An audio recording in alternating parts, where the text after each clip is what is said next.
पूर्व काल में श्री विष्णु अपनी पत्नी श्री लक्ष्मी जी के साथ शेष शैया पर शयन कर रहे थे। तब एक बार ब्रह्मा जी वहां पहुंचे और विष्णु जी को पुत्र कहकर पुकारने लगे। पुत्र उठो, मैं तुम्हारा ईश्वर तुम्हारे सामने खड़ा हूं। यह सुनकर विष्णु जी को क्रोध आ गया।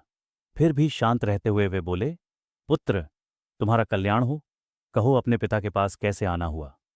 यह सुनकर ब्रह्मा जी कहने लगे, मैं तुम्हारा रक्षक हूं, सारे जगत का पितामह हूं, सारा जगत मुझ में निवास करता है। तू मेरी नाभि कमल से प्रकट होकर मुझसे ऐसी बातें कर रहा है। इस प्रकार दोनों में विवाद होने लगा। तब वे दोनों अपने को प्रभु कहते कहते एक दूसरे का वध करने को तैयार हो गए। हंस और गरुड़ पर बैठे दोनों परस्पर युद्ध करने लगे। ब्रह्मा जी के वक्षस्थल में विष्णु जी ने अनेक अस्त्रों का प्रहार करके उन्हें व्याकुल कर दिया। इससे क्रोधित हो ब्रह्मा जी ने भी पलटकर भयानक प्रहार किया। उनके पारस्परिक आघातों से देवताओं में हलचल मच गई।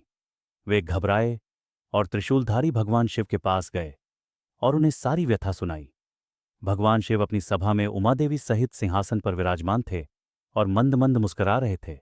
महादेव जी बोले, पुत्रो, मैं जानता हूं कि तुम ब्रह्मा और विष्णु के परस्पर युद्ध से बहुत दुखी हो। तुम डरो मत, मैं अपने गणों के साथ तुम्हारे साथ चलता हूं।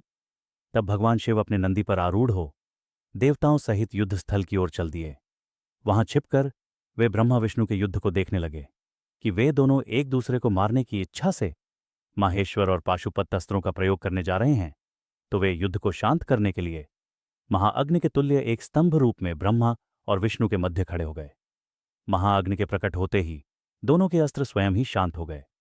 अस्त्रों को शांत होते देखकर ब्रह्मा और विष्णु दोनों कहने लगे कि इस अग्नि स्वरूप स्तंभ के बारे में हमें जानकारी करनी चाहिए। दोनों ने उसकी परीक्षा लेने का निश्चय किया। भगवान विष्णु ने शूकर रूप धारण किया और उसको देखने के लिए नीचे धरती में चल दिए। ब्रह्मा जी हंस का रूप धारण करके ऊपर की ओर चल दिए। पाताल में बहुत नीचे जाने पर भी विष्णु जी को स्तंभ का अंत नहीं मिला, अतः वे वापस चले आए। ब्रह्मा जी ने आकाश में जाकर केतकी का फूल देखा। वे उस फूल को लेकर विष्णु जी के पास गए। विष्णु ने उनके चरण पकड़ लिए। ब्रह्मा जी के छल को देखकर भगवान शिव प्रकट हुए।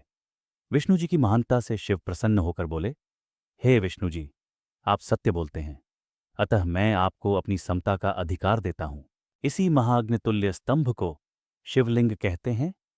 शिव पुराण के अनुसार शिवलिंग भगवान शिव का निराकार, अनादि और अनंत अग्निस्तंभ ज्योतिर्लिंग है, जो समस्त कारणों का कारण और ब्रह्मांड का प्रतीक है।